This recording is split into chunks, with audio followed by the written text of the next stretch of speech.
Mister. நான் அந்த music time குதிச்சிருப்பேன். ஆமா, டப்புன்னு ஜம்ப் பண்ணுவீங்க. அவரு என் காலையும் விழுந்துட்டார், சொல்லாம பண்ணிட்டு வருதெல்லாம். ரொம்ப நல்ல என்ன சொல்றது, மரியாதைக்குரிய நண்பர்கள் ஆயிடும். அது ஒரு பெரிய விஷயம் சினிமாவில், அப்படி ஒரு நட்பு கிடைக்கிறதுங்கிறது.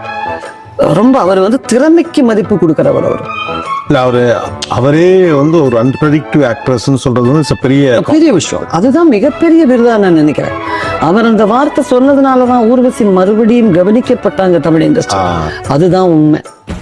ஏன்னா நான் இங்கிருந்து கொஞ்சம் படங்கள் பண்ணிட்டு என்ன மலையாளத்துக்கு போக சொன்னதும் கமல் சார் தான். அப்படியா? உங்களுக்கு லவ் சீன் பிடிக்க மாட்டேங்குது, கொஞ்சம் க்ளோஸா வந்தா பிடிக்க மாட்டேங்குது, நீங்க ஒன்லி ஆக்டிங் மட்டும் கான்சன்ட்ரேட் பண்றீங்க, உங்களுக்கு தமிழ் செட்டப் சரியா வராது, கிளாமர் ட்ரெஸ் போட சொன்னா ஒரு தகராறு பண்றீங்க, எல்லாத்துக்கும் இந்த மாதிரி பண்ணிட்டு இருக்கீங்க, நீங்க பெட்டர் மலையாளத்துக்கு போங்க, உங்க எல்லாருக்கும் அங்க தெரியும், நல்ல நல்ல ரோல்ஸா நீங்க செலக்ட் பண்ணலாம் அப்படின்னு அட்வைஸ் பண்ணது கமல் சார் தான்.